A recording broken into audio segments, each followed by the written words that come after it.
Hello, hello, welcome to this video. Thank you so much for tuning in, sharing in this now moment with myself and with one another. If you haven't seen these videos before, welcome back. If you have, my intention is unity and oneness and the highest levels of love light. This video is a little bit of a piggyback of a video I just did with my dear friend and sister Candace Coe. And we were talking about the gene keys, or better spoken, she was talking about the gene keys, and I was just kind of flowing off of her sharing of the astrology and the gene keys of what's happening right now. And I just thought I would go into a little flow following this because I tend to see the gene keys and not know that's what I'm tuning into. And she's kind of educated me on that a bit. So if you're interested in any of the astrology or gene key representations of what's happening energetically, I encourage and invite you to check out her at can.co.flow. So it's can.co.flow on Instagram. She's also on Facebook, and also one of her dear friends and a beautiful sister also is Carrie Quirky Cosmo. She has a lot of flows on her about the gene keys and astrology, just a couple different perspectives on what the energies look like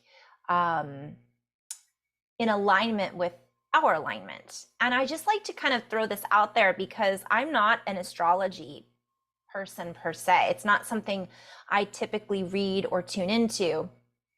My dear friend Candace and Jess, of course, Jess Matry at Yothera, have introduced me to these concepts, as well as Quirky Cosmo.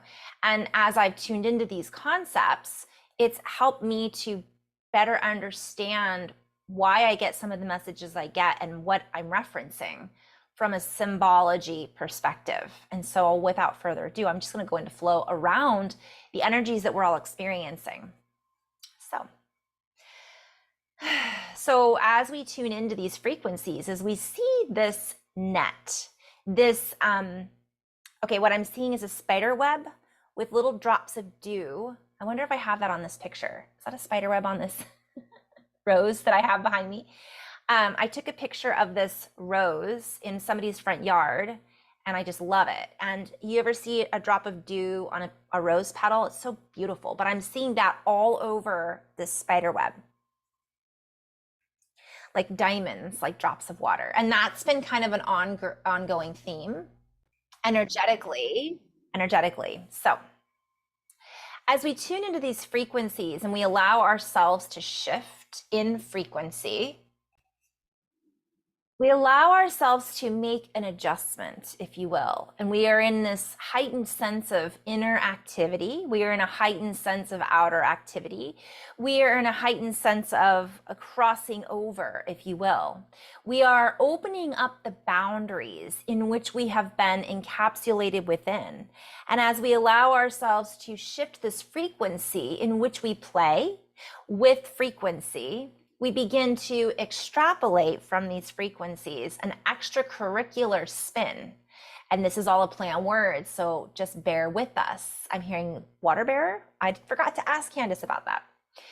As we allow ourselves to bear the cross, if you will, we let go of the need to burden ourselves with more than what we are in a moment or at this moment crossing.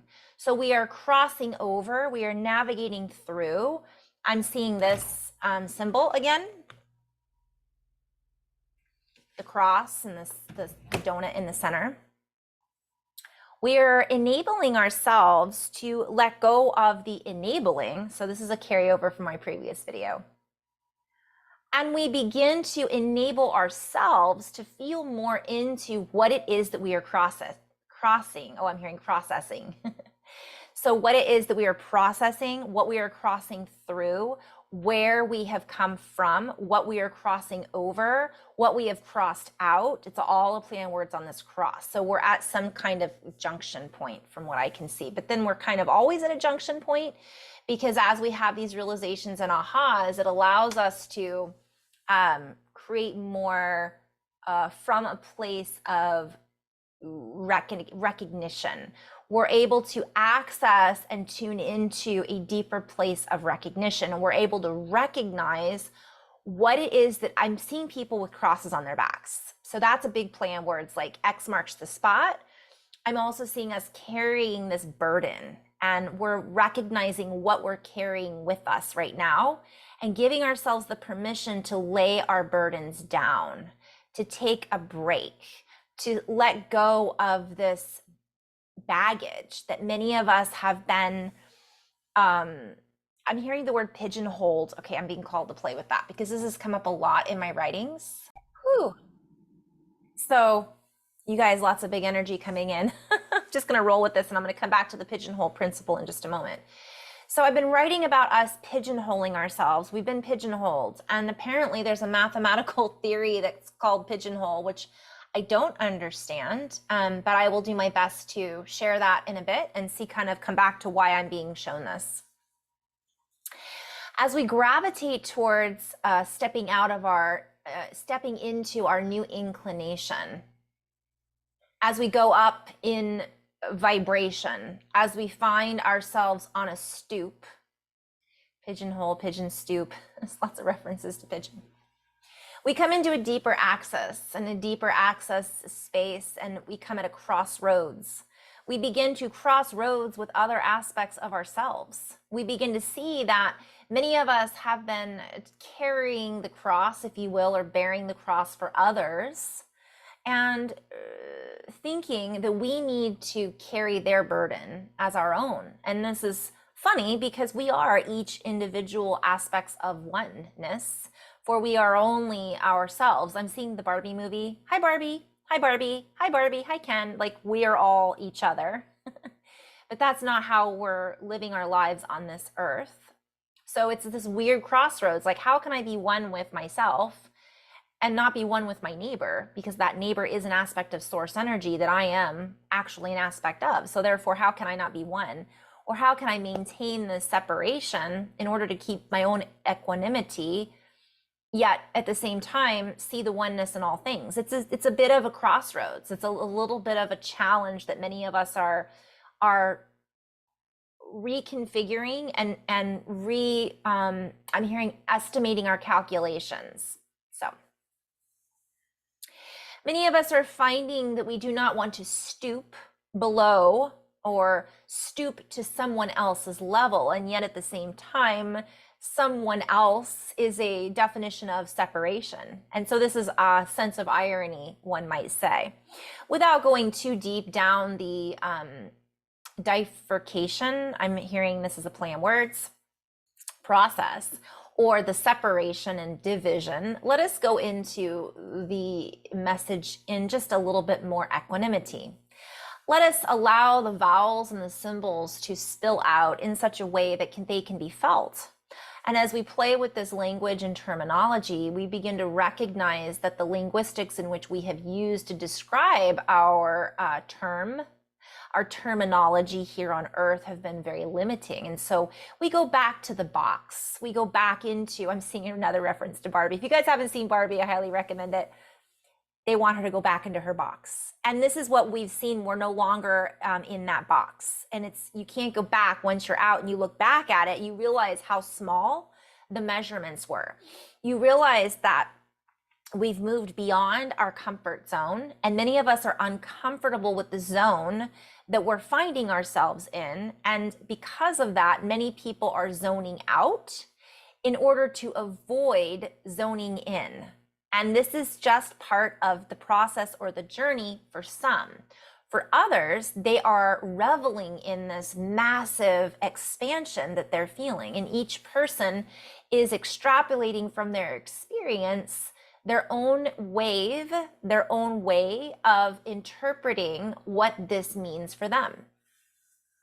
And so we are being invited and encouraging all of us to take a look within and see where our term is up, meaning our description, encryption, our inscription, that which has been used, those words or energetics that have been used to describe us, where do those no longer fit in our new state of being?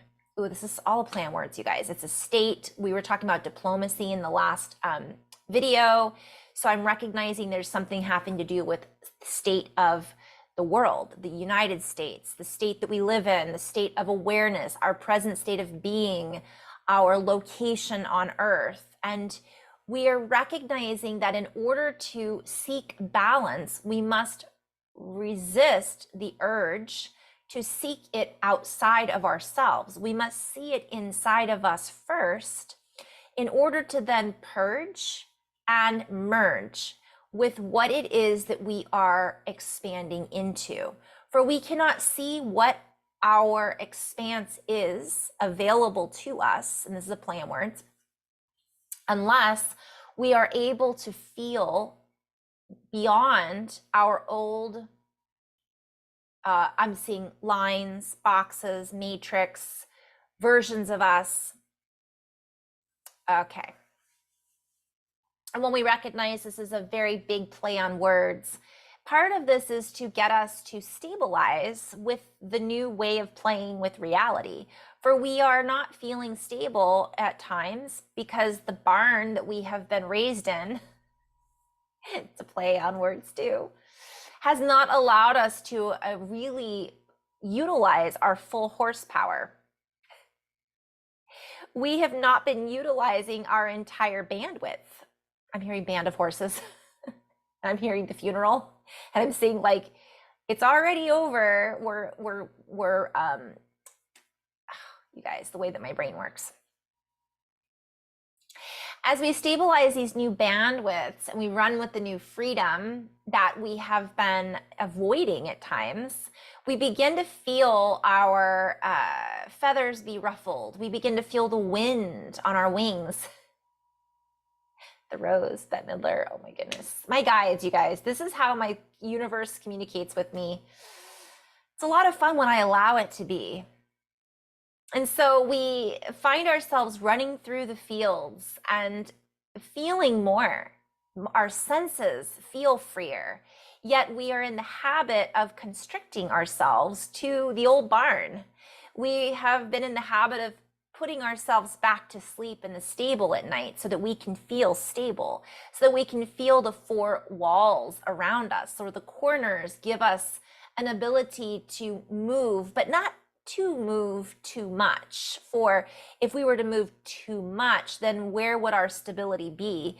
Where would we be able to, how would we be able to see if we didn't first have boundaries within which to see from?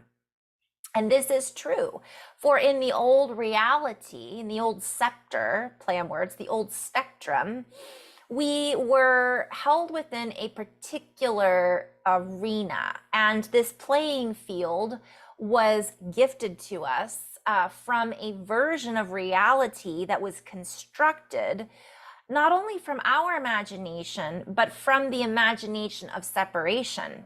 And this is our imagination, yet this imagination of separation created a bandwidth that was similar to a membrane that felt impossible to travel through. It felt as if our reference to the video I just did, firewall, it felt as if we could not travel through this invisible membrane. For it's almost like we felt repelled. I'm seeing it as an invisible fence.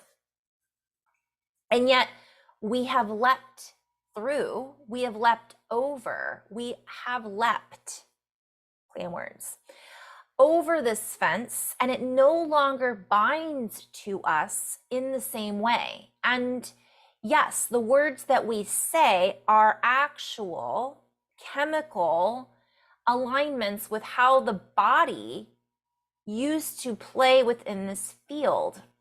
There was a certain magnetization to the field of our imagination that kept us bound inside of these angles. It was as if we created the box and we created the components that would keep us inside of this invisible field. And now the invisible field has expanded, yet we still, through habitual programming and habit patterning, are repelled or feel, okay, so I'm hearing Pavlov's dogs again. It's kind of the same idea. It's like we have this field all around us, and because we're in the habit of not going past it for our whole lives, we don't know. It's like a Truman Show, a little bit. If you haven't seen the Truman Show, I highly recommend it. So there's a area that we don't think that's available to us. We aren't called, from old ways, we weren't called to explore that area. But now that area is open, and some of us are crossing over it going, oh, I didn't know I could do this. And so as we let down our need to run from what we feel in this expansiveness, we open to a sensory chemical exchange between our environment. So now I'm seeing the reference to the gene keys, and I'm just going to talk on this briefly. I had been seeing, and I said this after Candace and I stopped recording, let's just have a vision of you floating in space. And you're floating in space, there's no foundation, and it's like not sure how to walk, right, in space. I'm hearing walking on the moon, right? It's like, woo, where do I go? And the planets essentially are lining up. The energies are lining up to create this undulating, moving pattern or network.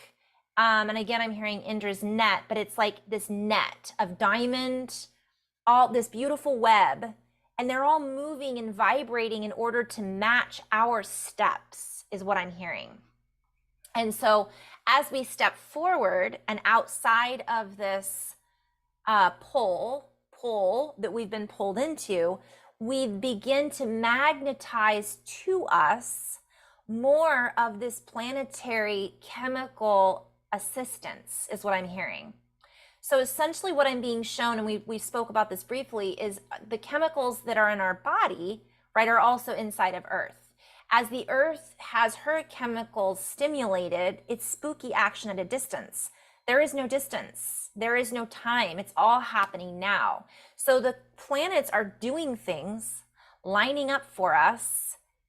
Different energetics are coming from the sun. Plasma is entering our field. The magnetic field of the Earth is responding to our needs. Our needs are being met, is what I'm hearing. And it seems to some, as they walk in a place of fear, that the world is falling apart. And yet that world is not falling apart. It is falling in place of playing a part, but moving into a place of centeredness, wholeness. So from what I was being shown is like as the world falls down, like the world's falling down and it's actually lining up at the same time to help us stabilize so that we can co-create together in this new reality.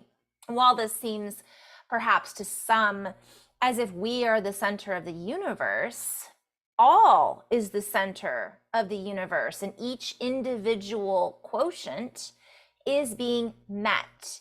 Each individual person is part of the quotient of all. Quotient, I'm hearing potential, quota, meeting the quotient, like it's all coming together, working in unison. So we invite each person as they walk into this new frame of reality, as they feel the call, the pull to something that they may have never known before, yet have known inside the whole time.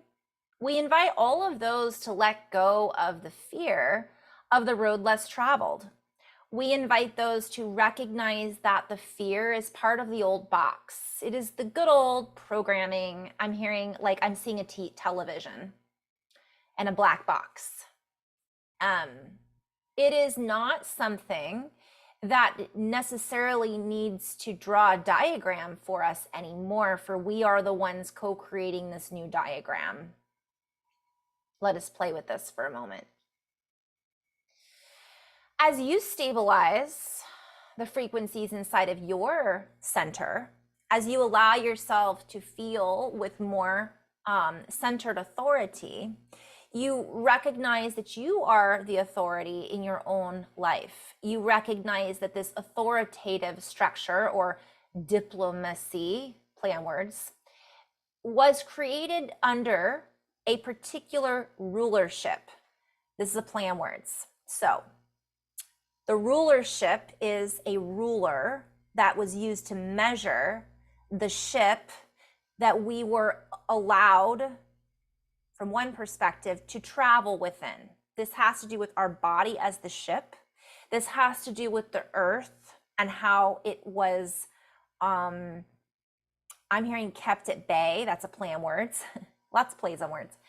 But essentially, and based on that ruler, those measurements, that determined who ruled our ship. So it's like we granted diplomats to be in charge of setting up the parameters in which we were able to, I'm hearing exchange light vehicles. This is not only a 3D representation, this is a ripple effect to multiple dimensions.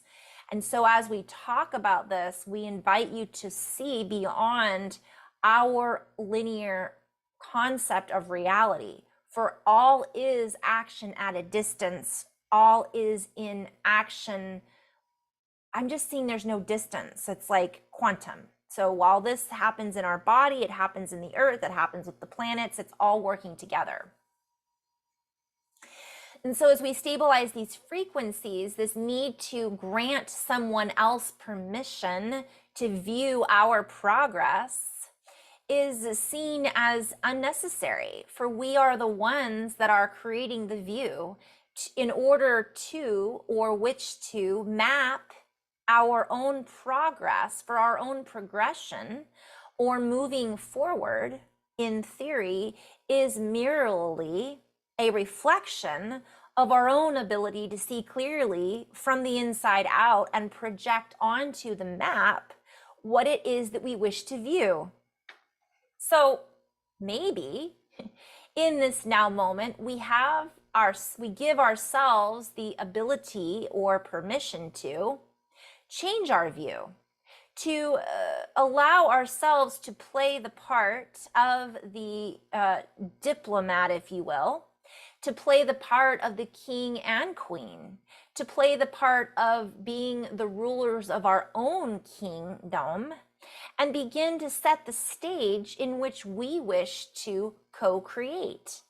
And this is done through the rhythm of the heart. And while many hear this, we invite you to feel it more so than just listen to these words. For the rhythm of the heart is, I'm hearing a metrodome. I don't know if that's the right word. Clearly music is not my forte. It is a rhythm in which we then access a fundamental principle of reality. For within this rhythm, within this breath, within this breadth of life, within this life-giving frequency exchange, we are able to interpret our reality in a much more spacious and relevant way. I'm just going to keep going in a flow about this because I'm seeing so much I could sit and break it down. But for many of us have come to terms with our terminology. Many of us have found our term limiting. Many of us have come beyond or moved beyond our terms. We are recalculating our contracts, one might say, and many of us have found the contractual obligations to be a bit heavy and to be a bit cumbersome. For many of us have realized that these contracts that are have not bode us well, and we bid farewell to these old abodes, the old brick and mortar establishments that were telling us how to be or not to be. These old brick and mortar establishments that no longer are relevant to our survival, yet they wish to be. we must have some sort of balance in the scales, one might say.